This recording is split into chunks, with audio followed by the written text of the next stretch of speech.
Hey everybody, welcome back. This is Luke 90 Bear, aka Luke Book Bear, and tonight I wanted to take a look at a post on Reddit that I saw earlier today. It's about the Badger wallet. Now, when I sent this earlier today, if you don't know, Badger wallet is a Bitcoin Cash wallet that supported a couple of previous token protocols on BCH. It originally supported Wormhole Cash. And there were a couple of big tokens back then that people may not remember. One was for a mining pool called ViaBTC.com. They had their own token called Via, and there was one or two other big ones. There's a whole bunch of little small ones too that no one cared about, but there were a few big ones. You had to burn one Bitcoin Cash to create tokens on the Wormhole protocol. Now, when I saw this earlier, I'm usually busy, and I was busy. So I looked at it real quick, and also, I don't even like Reddit at all. I have an account over there, as you can see on the screen, but I rarely ever post. Sometimes I gotta look something up, or I hear about something, I gotta come over and take a look. And so, other than that, I do not like Reddit, and I never have. So I looked at it, and I was doing something, and I was like, oh, Badger Wallet, cool idea. This guy, PJ Man 7 said, anyone planning to update Badger? That's all I saw. So I'm thinking in my head, well, Badger wallet, they must want to. They're trying to see if someone will update this wallet. In a sense, it'd be a whole rewrite of the whole wallet, really, to support cash tokens. That's what I thought in my mind. And I'm thinking they're talking about the mobile wallet. So now it's pretty late now, and I came back on here, and I'm thinking, let me take a look, and I see that they're not talking about the mobile wallet. They're talking about the web wallet. Well, it's a browser extension, the same as MetaMask. Matter of fact, it's a fork of MetaMask, if I remember correctly. That Badger was made use of, and it's a plugin for Firefox and an extension for Chrome-based browsers. So I see that that's what they were talking about. But anyhow, I'm just thinking Badger Wallet, that would be cool if Badger Wallet came back and it supported cash tokens. And when I say come back, it doesn't have to be, it's not going to be the same development team. It could if they were interested, any more interest, but what I'm saying is anyone can do this. It'll be Badger in name only. It's going to be to support cash tokens, and also it's the mobile wallet. It's going to be mostly a rewrite of the whole wallet. So it'll be Badger in name only, which is fine. There's, for example, the Bitcoin.com wallet. If you're using the Bitcoin.com wallet nowadays, post January 2020, it's a different wallet. It's not the old wallet at all. It's a complete rewrite, different language, different. It's not the same wallet at all. So just as an example.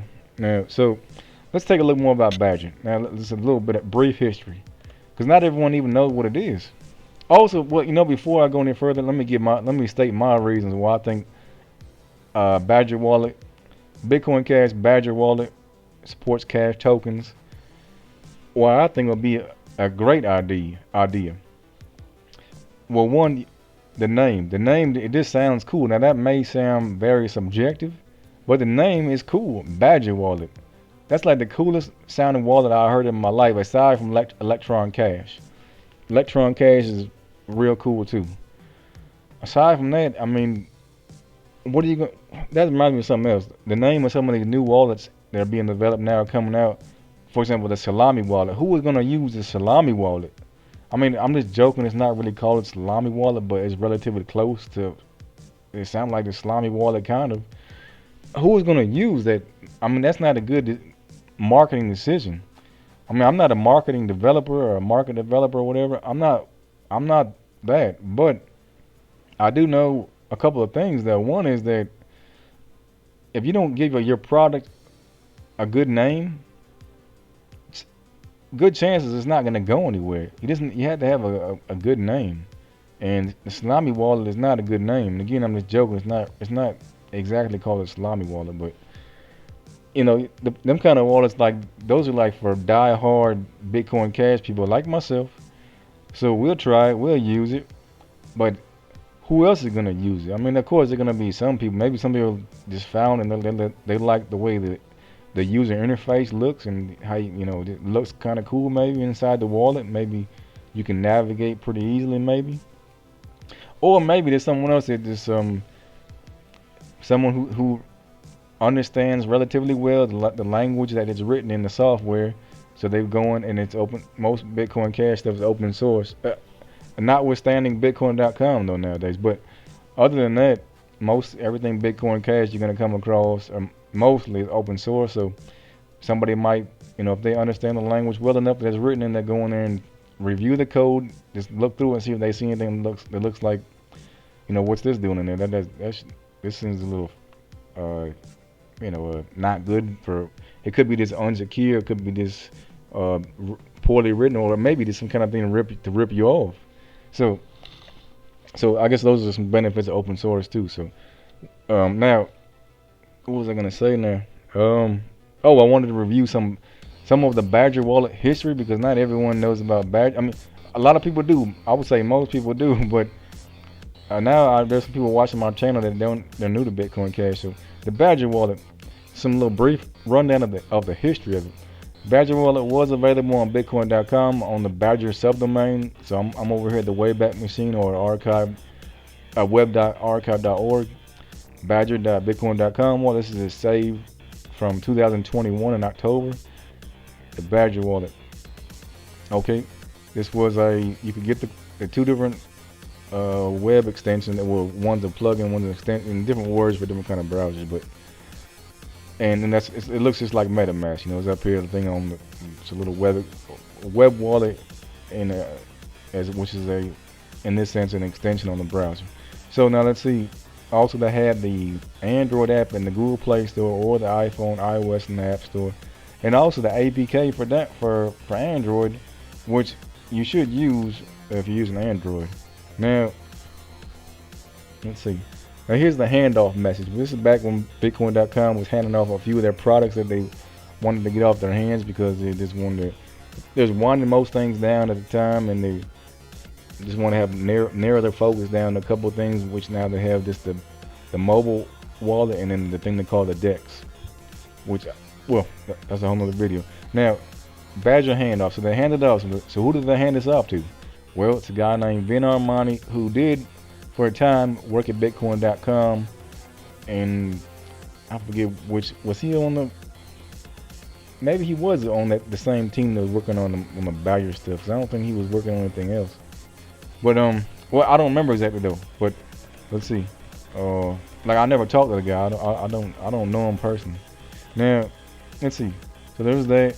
Then after the handoff, I believe the Vin dude was Vin Armani. Nowadays he changed his name.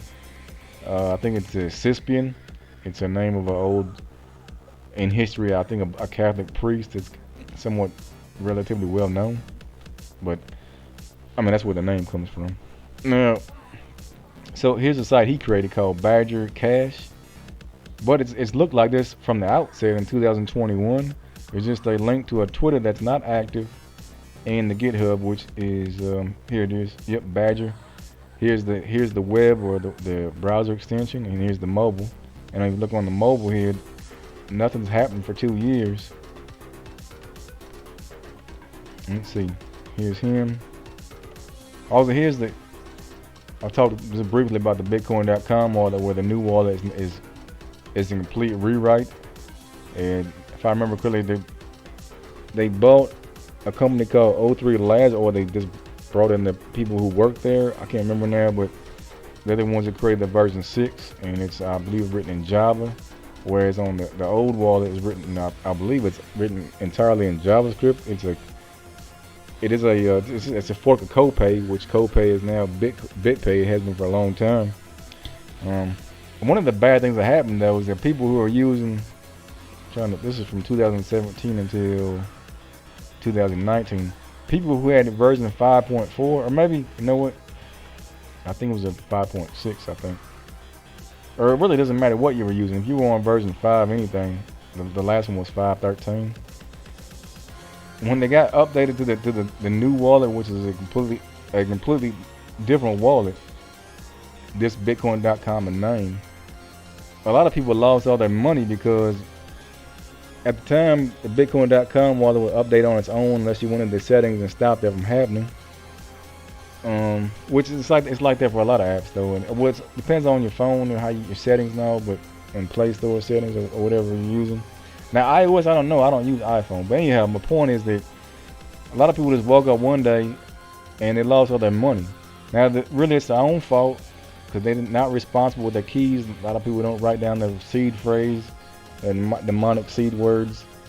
So, if you ever lose your phone or your phone gets busted, or you just delete the app, and when you reinstall it, it doesn't remember the old data for the app, you lost everything. That's what happened to lots of people, and they had no warning.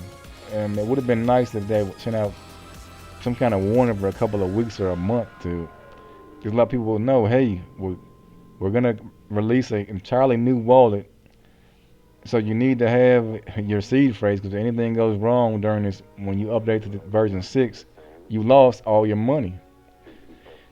Anyhow, but yeah, this is the Bitcoins.com new GitHub Bitcoin-portal.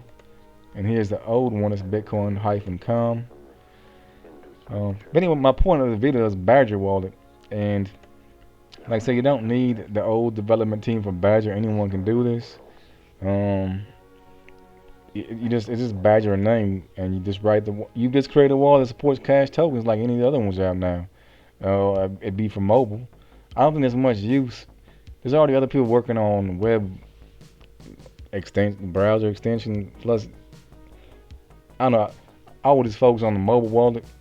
Let's see. So I think I covered everything on here now. So then, just back to this post over here and my thoughts. Badger wallet. Let's do a brief recap, I guess. Badger wallet. It's the coolest sounding name out there for a wallet, for a Bitcoin Cash mobile wallet which supports CashTokens. Coolest sounding name. That's very subjective, but it is. It's cool sounding. People are gonna even remember it for a few different reasons. One, people who have been in Bitcoin Cash for a while are gonna remember.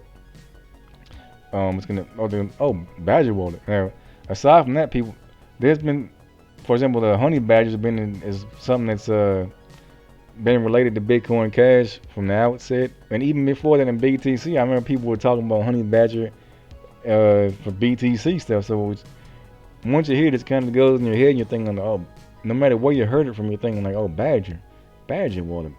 What's it? I remember that. Or it's somehow it's a click in your brain when you hear it. And then lastly, it just compared to these other names out there, like I was making a joke about the salami wallet, but basically it's the same. I mean, who's gonna use them wallets with them kind of names? I mean, they're not. You got to think about it in terms of marketing. And once again, I'm not a marketing developer, but I'm just making videos. Now that brings me to before we wrap this up, I'm making these videos. They're mostly just impromptu, just off the top of my head. I mean, I try to talk about stuff that I at least know something about though. But I don't put like a lot of planning. I just start talking. So I'm doing my best, and I do mix it. I've watched some of the videos I put out in the last couple of weeks, and I have spotted like a couple of I don't know, I just misspoke just a little bit, but in there's a few things, but I'm just making these videos off the top of my head, so I'm just talking, which I think needs to happen, because let me tell you the other kind of Bitcoin Cash videos I see that I've always seen, and they're very few and far in between, and there's two different types of them, basically, for the most part, generally speaking. There's the ones that are just way too technical. There used to be these developer meetings, which are great. I watched them. That's back when that one dude, that David dude, was the host of it, kind of. But who's gonna watch those? Those are just basically this online version of a real meeting that people would do inside of a company, but they put them online. Even though it wasn't for a company, though, it was just people coming together in the community. But it was the same kind of meeting, though, the kind of thing that regular people are not gonna watch, or if they do watch it, just be so much of it's gonna be over their head It's just not very popular to watch and very entertaining. Now, so you got them kind of videos, and then I see them, and now, of course, there are some exceptions. There are some exceptions to all this, of course, but not many. Now, the other type of Bitcoin Cash video that I see out there is the kind where it's the kind of people who they're not really interested in Bitcoin Cash. They're just talking about making money, and when once in a while when there's some kind of banker talk about Bitcoin Cash, then they'll bring it up like they're talking about the latest coins and the latest hype or whatever for anything, and then when they hear some kind of price development on Bitcoin Cash, they might make a video saying, "Oh yeah, there's a Bitcoin Cash up 3%," and then this is gonna, this is some banker investment talk, which they don't even like Bitcoin Cash. A lot of times they're just making like some kind of a veiled insult. They'll be like, "Is it worth it?" Them kind of videos. Like, so you got those, and you got the other videos that just way over that, for the most part, that people are not gonna watch because they're just too technical. Well, there is one glaring exception though.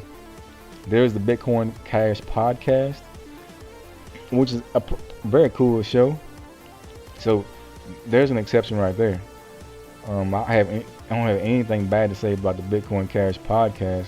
It is a great show. I'll watch it. I don't watch every episode, but I try to watch. I try to.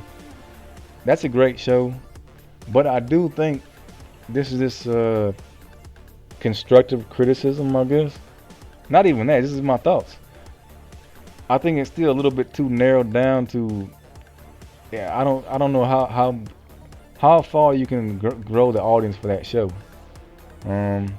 But it's good though. It's great though. It's not like the other ones I'm talking about where it's like a company meeting and that they put on YouTube and like for. It's not that kind of thing. It's like an entertaining kind of show with some very useful information packed into the podcast there. But I think it's still maybe a little bit too much for just regular people. The people that are not diehard BCH people, which includes myself.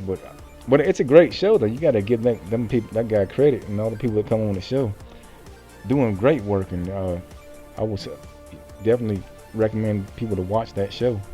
Well, I'm gonna go ahead. I talked for long enough. I'm gonna wrap this up. I'll be back tomorrow. Bye.